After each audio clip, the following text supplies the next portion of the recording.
Good morning, everyone. This is Lynn Sugiyama speaking on behalf of the Arizona Buddhist Temple here in Phoenix, Arizona. Today, we are celebrating or commemorating the day of Ohigan. I'll tell you a little bit more about it, but first, let's do a spiritual passage.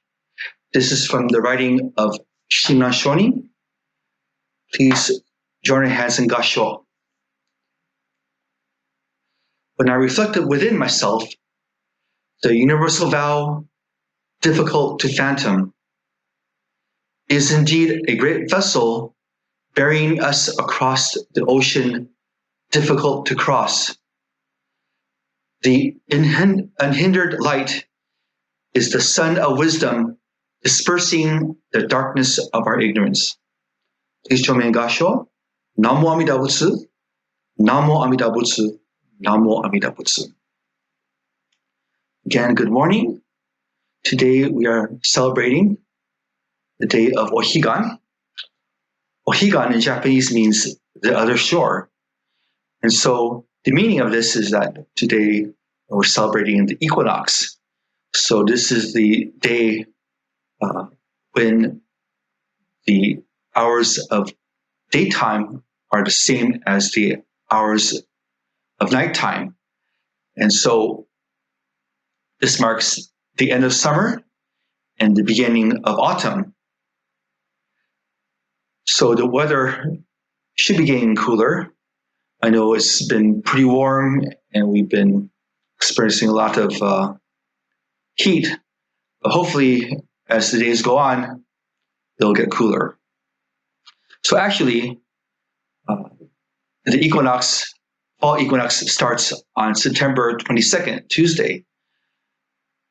So it's good timing that we have this Ohigan service today.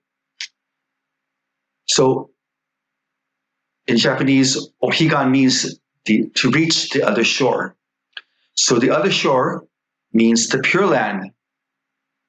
And all of us are here in this world, the world of the living, called Shigan, or this shore.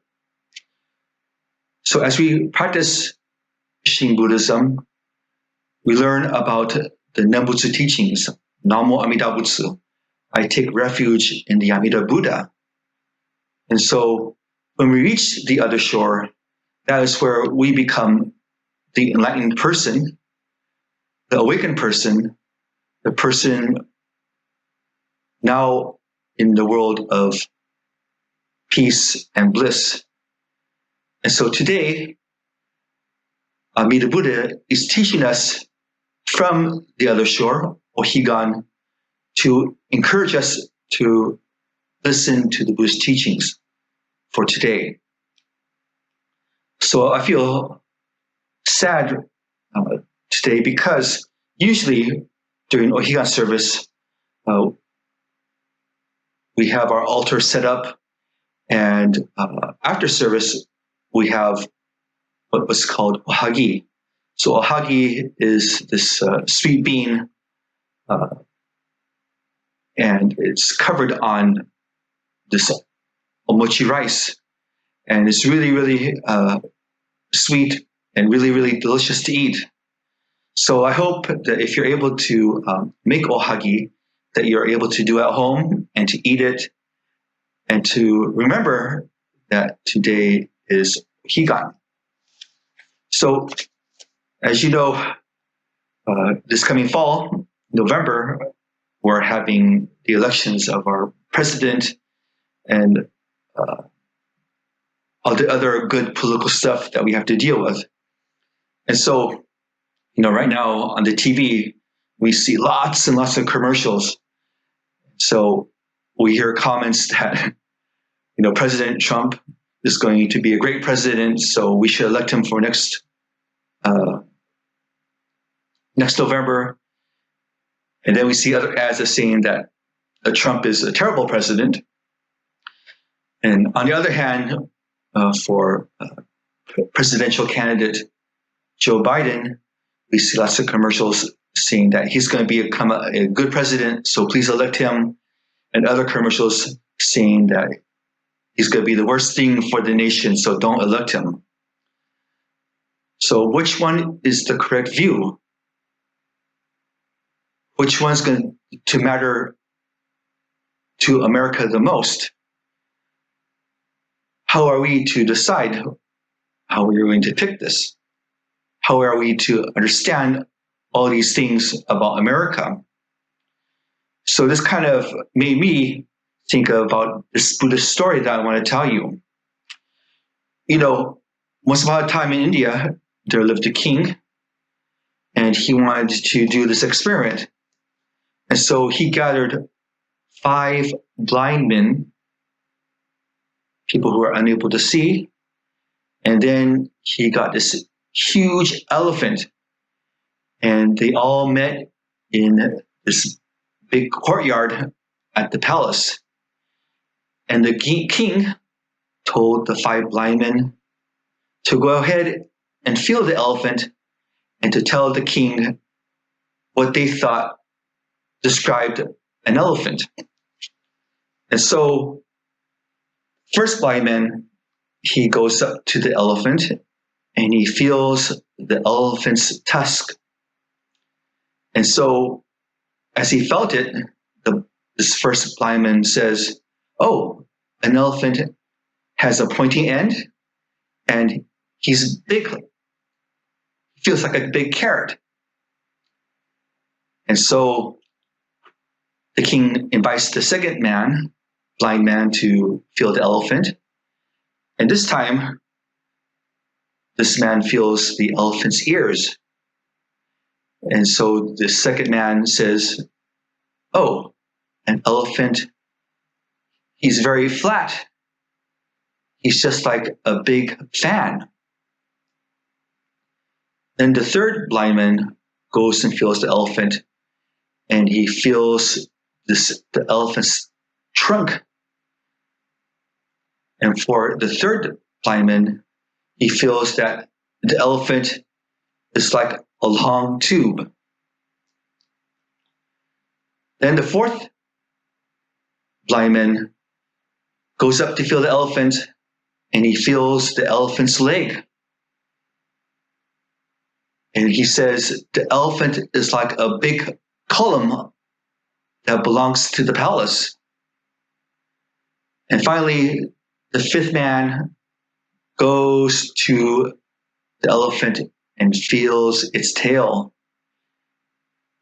And he comes back to the king and tells the king the elephant is a stinky rope. And so all these things that the king heard, as the blind man felt, this is what the elephant must look like.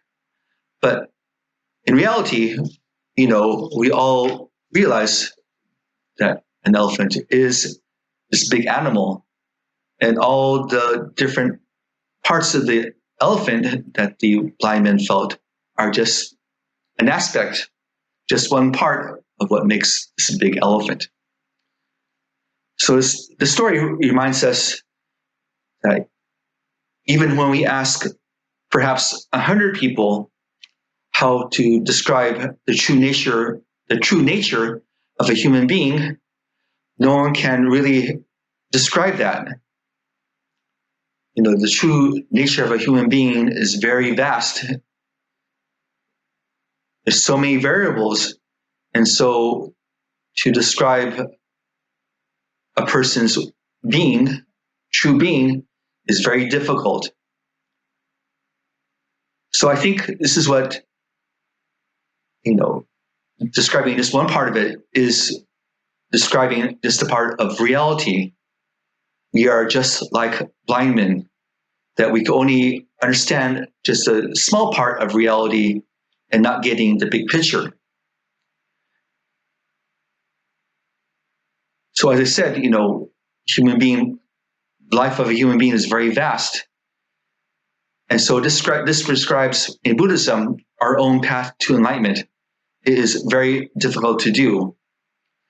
And so when I relate this to the election of the presidential election, it's very difficult for us to know what's good and what's bad for America, because we hear all these different viewpoints.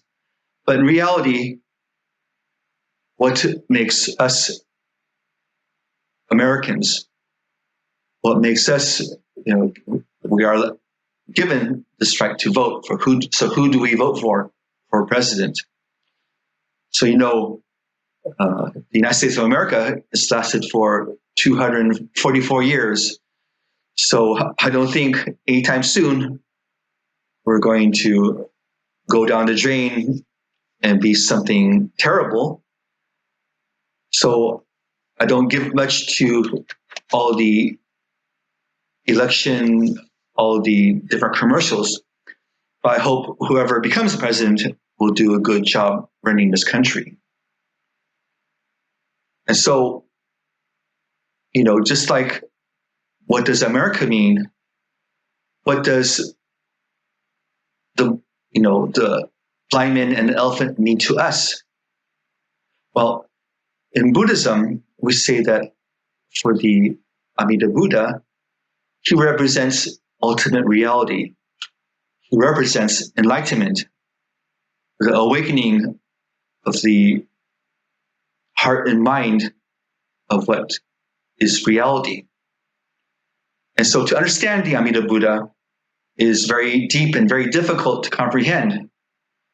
However, when we say Namo Amida Butsu, I take refuge in Amida Buddha, this gives us some comfort in the Buddhist teachings, in that Amida Buddha is always there for us.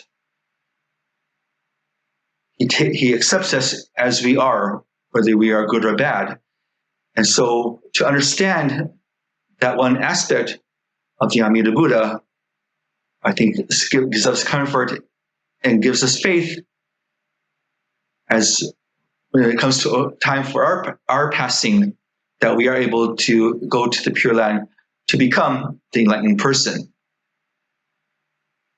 And so Amida Buddha and Namo Amida Butsu helps us see through our ignorance, and that we are able to see the truth in life. So what is this truth in life? When we look at the teachings, the truth of life is that all things are impermanent. Sometime or another, all of us must pass away. And so this great truth in life is something that we must respect. And so this gives us pause, and we should think that this one life that we do live, we should live it to the fullest, not hurting people. That we should live this life filled with love and helping other people to get through this difficult life. So in my reading by Shinan Shonin, to understand the Amida Buddha and his promise, his vow, is very difficult to fathom. So it's easy for us to say Namo Amida Butsu, I take refuge in Amida Buddha, because it gives us hope and an trusting heart that we will be able to reach the Pure Land. And so for this Ohigan to reach this other shore, this gives us hope that we are able to reach the other shore of Amida Buddha for our own enlightenment. So when we understand this, we are truly grateful to the Amida Buddha. And this is why we say Namo Amida Butsu, in gratitude to him and his promise. So for this fall Ohigan, let us continue to learn the Buddhist teachings